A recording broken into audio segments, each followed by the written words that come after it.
He never thought the night would end this way. The billionaire's son stood in the forest, his expensive shoes sinking into mud, his voice raised in anger as he mocked a frail old woman everyone else whispered about in fear. "You're nothing," he shouted, waving his hand as if her existence was beneath him. He laughed at her trembling frame, laughed at the warnings people in town had carried for generations. But arrogance is blind, and that night his laughter carried into the trees like a challenge. The old woman lifted her head slowly, her eyes glinting in the pale light, and in a voice that shook like broken glass, she whispered words that made the air around them fall silent. "Your wealth will not protect you. Before the next moon wanes, you will learn what true power is." He smirked, brushing it off, unaware that with those careless words and that mocking grin, he had just set in motion a curse that would tear through his family's empire like wildfire. Before we dive deeper, let us know in the comments where you're watching from. We'd love to hear from you. And don't forget to hit that subscribe button so you never miss any of our upcoming videos. The family name was carved into glass towers, private jets, and billion-dollar companies. To outsiders, they were untouchable, the kind of family whose parties filled magazine covers, whose influence could bend rules and silence scandals. Their son, Daniel, was the crown prince of that empire. From the time he could walk, he was told the world would one day belong to him, and he believed it. Servants rushed when he snapped his fingers. Teachers looked the other way when he mocked them. Even among friends, he was the one who humiliated and controlled, convinced that money could erase consequences. Behind the gates of their estate, marble floors and glittering chandeliers reflected a life most people couldn't even imagine, but beneath that shine grew a heart that valued nothing and no one. In the nearby village, whispers moved differently. They weren't about the wealth or the power of his father's name. They were about her, the old woman who lived alone at the edge of the forest. Children were warned never to cross her path. Men lowered their voices when speaking of her, and women crossed themselves when they passed her cottage. To the son, she was just another fragile body to laugh at, another relic of poverty that reminded him of what he believed he'd never become. He didn't know that she was more than rumor. He didn't know that her silence held stories of loss, of betrayal, of promises made long before his family's fortune even existed. And yet there was one thing Daniel had never been told, one thing the wealth of his family could never shield him from, because this old woman carried with her a truth hidden in the shadows of the past, and it was a truth that would soon destroy his world. Daniel wore arrogance like a crown. In the mansion, he mocked the servants who had worked for his family for decades, calling them useless when they moved too slowly. In the village, he threw coins into the dirt just to watch poor workers scramble for them. He laughed at elders who struggled to carry their baskets home, never once considering the weight they bore or the dignity he stripped from them. To him, suffering was entertainment, and respect was a currency he would never spend. It was on one of those days, while the sun hung low and shadows stretched across the cobbled streets, that he first crossed paths with her. The old woman the villagers avoided. She shuffled slowly past the marketplace, her back bent with age, her hands clutching a worn shawl. Children pulled closer to their mothers, men looked away, but Daniel saw only an opportunity. With a smirk, he mocked her, imitating her uneven steps, laughing loudly so the crowd would hear. "Look at this one," he sneered. "She's a ghost that forgot to stay buried." The villagers froze. No one dared to laugh with him. Silence pressed down on the square, broken only by the sound of the woman's steady breath. She did not argue, she did not plead. She simply turned her head toward him, her eyes sharp, unblinking. Later that evening, an old man placed a hand on Daniel's shoulder. His voice was low, urgent. "Do not provoke her. You don't know what she carries. Leave her be, for your own sake." Others echoed the same warning in whispers, their voices trembling with fear that reached beyond superstition. But Daniel dismissed them with a laugh. To him, their caution was weakness, their silence nothing but proof that money had made him braver than all of them. What Daniel didn't know, what none of them knew, was that the old woman had been watching him long before this night. Every insult, every act of cruelty, every careless word. And with each one, her silence was not ignorance, but patience. Because when she finally chose to speak, the empire Daniel called untouchable would begin to crack from within. At first, it was nothing he couldn't explain away.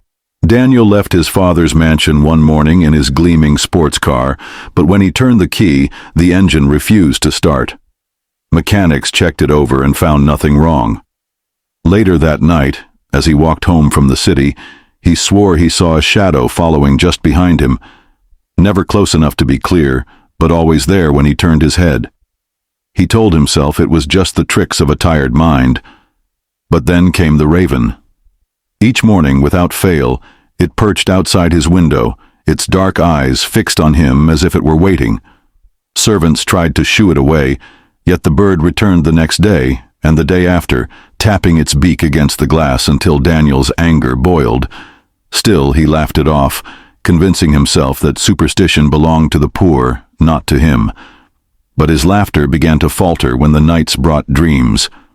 He woke more than once in a cold sweat, heart pounding, after seeing the same vision, his family's mansion engulfed in flames, chandeliers crashing to the ground, the glass towers of his father's empire collapsing into ash. Each time, the fire grew closer, until he could feel the heat licking against his skin. And each time, he heard a whisper in the distance, a voice he recognized but could not escape. He brushed it off as nothing more than imagination, but deep down, something inside him began to stir, something he would never admit out loud. Because if the dreams were more than dreams, then the life he thought untouchable was already beginning to burn. Daniel's arrogance began to crumble under the weight of what he could no longer explain. Each day the raven returned, and each night the shadows seemed to follow closer. Sleep offered no escape, only fire and whispers that refused to leave his mind. He started glancing over his shoulder in crowded rooms, snapping at servants for imagined mistakes, locking doors twice before retreating to his bedroom. Fear made him restless, and restlessness made him crueler. When he finally confided in his father, hoping for answers, the old man laughed. "Nonsense," he said, swirling a glass of expensive whiskey. "Witches have no power over us. Do not embarrass this family with village tales." His words were sharp, final, but they carried no comfort. Because outside the walls of the mansion, change was already taking shape. The servants, once loyal for generations, began leaving without explanation. First one, then another, until entire wings of the estate fell silent. No letter of resignation, no farewell, only abandoned uniforms and unanswered calls. Whispers spread through the household, but no one dared to confront Daniel directly. At the same time, cracks appeared in the empire itself. A lucrative deal his father had boasted about, one that would have cemented their dominance in global markets, collapsed overnight.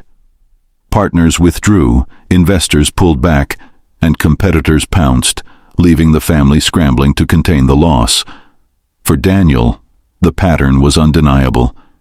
Every corner of his life that had once been gilded was now shadowed, and yet this was only the beginning.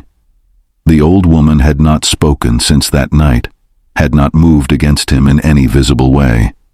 But what no one in the mansion realized was chillingly simple. She hadn't even shown her true power yet. The weeks that followed only sharpened Daniel's paranoia, but nothing prepared him for what happened next.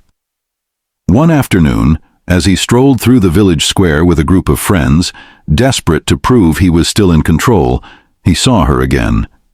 The old woman stood at the edge of the crowd, wrapped in her faded shawl, her eyes fixed on him as if she had been waiting. Daniel's fear turned quickly to fury. Laughter spilled from his mouth as he pointed her out, mocking her in front of everyone. "Look at this wretched hag," he spat, his voice loud enough to silence the marketplace. "Do you really think your superstitions matter to someone like me? I could buy this entire street and burn it to the ground." His words cut through the air like a blade, but she did not flinch. For the first time since that night in the forest, she spoke.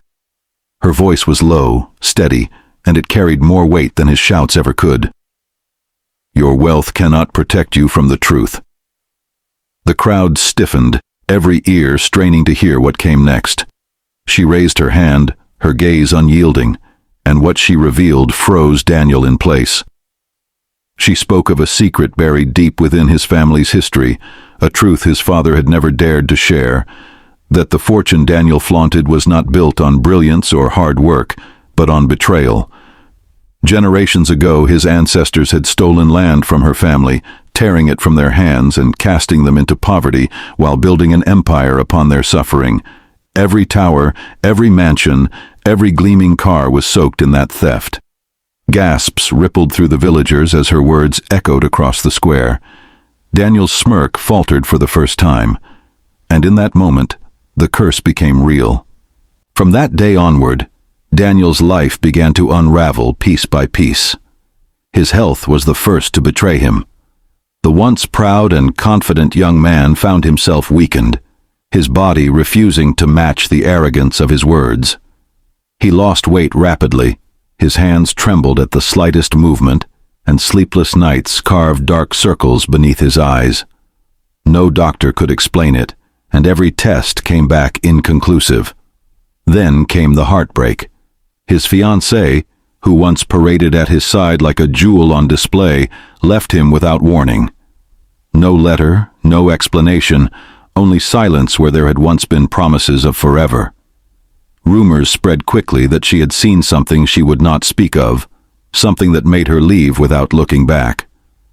Friends who had laughed at his jokes and sipped champagne in his father's halls soon followed, distancing themselves quietly, as though being near him carried a danger they dared not risk. Even his father, the man who once dismissed every whisper as nonsense, began to falter. He watched as deals collapsed one after another, as investors pulled out with no clear reason, as loyal workers disappeared overnight. For the first time, pride and fear stood side by side in his eyes, pride that refused to bow to superstition, and fear that could no longer ignore what was happening before him. The mansion grew quieter, colder, no longer the fortress of power it had once been. And as Daniel's world grew smaller, the curse grew louder. If you're still watching, drop a comment with, "I'm still here." Let's see who's truly following this story to the end. Desperation turned the mansion into a revolving door. Priests arrived with holy water, their prayers echoing through the grand halls. Pastors laid hands on Daniel's shoulders, commanding unseen forces to release him.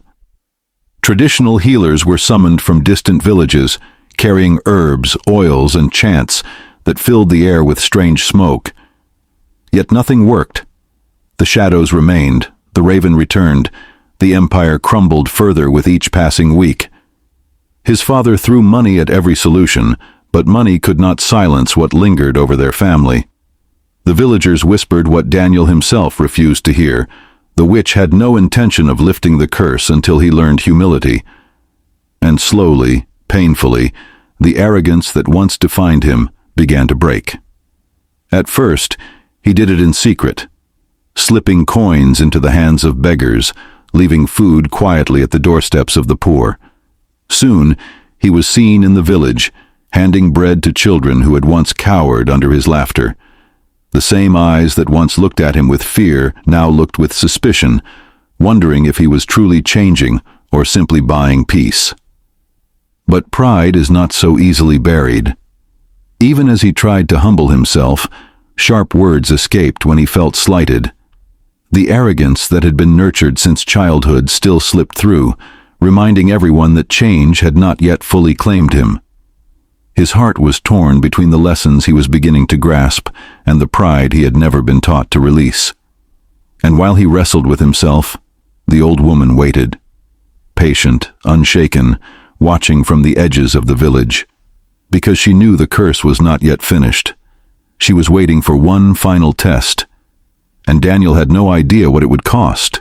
The days grew darker, and Daniel's strength faded to almost nothing. The family, once surrounded by every comfort wealth could buy, now lived in silence and fear. Then the witch appeared again, not in secret, not in whispers, but openly in the center of the village square. Her demand was clear, and it struck Daniel harder than any sickness could. He must beg forgiveness in front of the very people he had mocked, shamed, and humiliated. Nothing less would break the curse. At first, Daniel refused.